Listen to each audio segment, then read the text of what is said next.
കൈക്കൂലി കേസിൽ പിടിയിലായ എറണാകുളം RTO ജേഴ്സന് സസ്പെൻഷൻ. ഗതാഗത കമ്മീഷണറുടെ ശുപാർശയിന്മേലാണ് നടപടി. AK സ്റ്റെഫൻ നമുക്കൊപ്പം വിവരങ്ങളുമായി ചേരുന്നുണ്ട്. സ്റ്റെഫൻ, വെറും കൈക്കൂലി എന്ന് പറഞ്ഞാൽ പോരാ, തനിക്ക് കീഴിലുള്ള ഉദ്യോഗസ്ഥരോട് പോലും അവർക്കൊരു ടാർജറ്റ് നൽകുന്നു, മദ്യം വാങ്ങുന്നു, അങ്ങനെ പലവിധ സാധനങ്ങൾ, ഓരോ വിവരങ്ങളും പുറത്തേക്ക് വരുന്നതേ ഉള്ളൂ. ഇപ്പോൾ എന്ത് നടപടിയിലേക്കാണ് കടക്കുന്നത് ജേഴ്സനെതിരെ?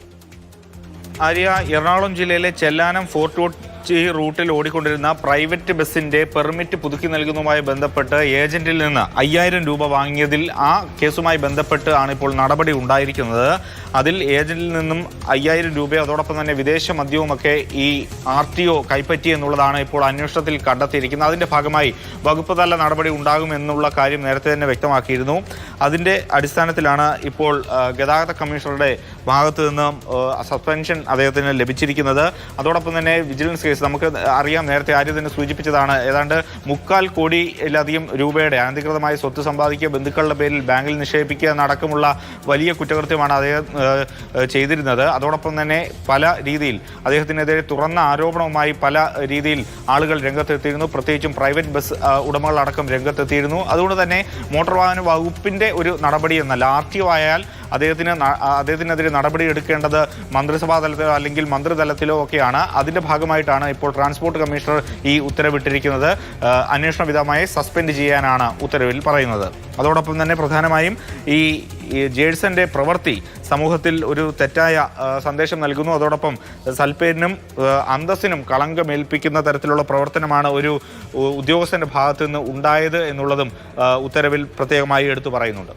സ്റ്റെഫിന്റെ, നമ്മൾ സംസാരിക്കുന്ന ഈ സമയത്ത് ജേഴ്സിനെതിരെ മറ്റൊരു പരാതി കൂടി രംഗത്തേക്ക് വരികയാണ്. ബിസിനസ്സിൽ പങ്കാളിത്തം ചേർന്ന് കബളിപ്പിച്ചതായാണ് പരാതി. കോളേജ് വിദ്യാർത്ഥിയാണ് പരാതിക്കാരൻ.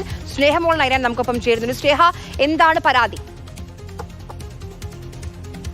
ആര്യ, പരാതിക്കാരൻ ഒരു കോളേജ് വിദ്യാർത്ഥിയാണ്. ബിസിനസ്സിൽ പങ്കാളിത്തം ചേർന്ന് കബളിപ്പിച്ചതായാണ് ജേഴ്സന്റെ ഭാര്യ റിയയ്ക്കും എതിരെ ഉള്ള പരാതി എന്ന് പറയുന്നത്.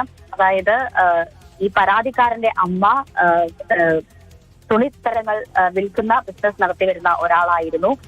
ഒരിക്കൽ യാദർശികമായി തന്നെ കടയിൽ തുണി തയ്ക്കാൻ കൊടുക്കാൻ വന്നപ്പോൾ ഈ ബിസിനസ്സിൽ ആകർഷകനാവുകയും എറണാകുളം മാർക്കറ്റിൽ ഒരു ഹോൾസെയിൽ കട തുടങ്ങാം എന്ന് പറഞ്ഞ് ഇവരെ പ്രേരിപ്പിക്കുകയുമായിരുന്നു. ആദ്യഘട്ടത്തിൽ ഈ പരാതിക്കാരന്റെ അമ്മ ഈ ബിസിനസ് തുടങ്ങാൻ താല്പര്യമില്ല എന്ന് അറിയിച്ചിരുന്നു.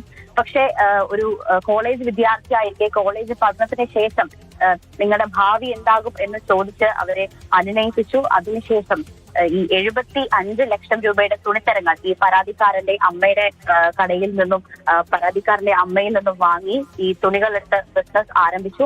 ഉദ്ഘാടനത്തിന് ശേഷം ബിസിനസ് പങ്കാളിത്തത്തെ കുറിച്ച് ചോദിച്ചപ്പോൾ ഞാൻ ആരാണ് എന്നറിയില്ല എന്നും പൈസ തിരിച്ചു തരണം, കബളിപ്പിക്കപ്പെട്ടു എന്ന് മനസ്സിലാക്കിയപ്പോൾ ഭീഷണി മുഴക്കുകയും ചെയ്തു എന്നാണ് പരാതി. അതായത് ഭാവി ഇല്ലാതാക്കും എന്നതടക്കം ഭീഷണി മുഴക്കിയിരുന്നു. ഇത് കുറച്ച് ദിവസങ്ങൾക്ക് മുൻപാണ് ഈ സംഭവം നടന്നത്.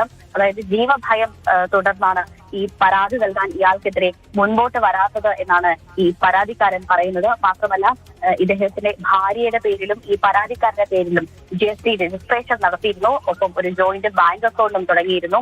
ഇതെല്ലാം ചോദിച്ചപ്പോൾ CCTV ദൃശ്യങ്ങൾ ശേഖരിക്കുമെന്ന് പറഞ്ഞപ്പോഴും ഭീഷണി മുഴക്കുകയായിരുന്നു എന്നാണ് പരാതിക്കാരൻ പറയുന്നത്. ഏതായാലും അല്പനിമിഷം മുൻപാണ് ഈ പരാതിക്കാരൻ പോലീസിൽ കേസ് രജിസ്റ്റർ ചെയ്തിരിക്കുന്നത്.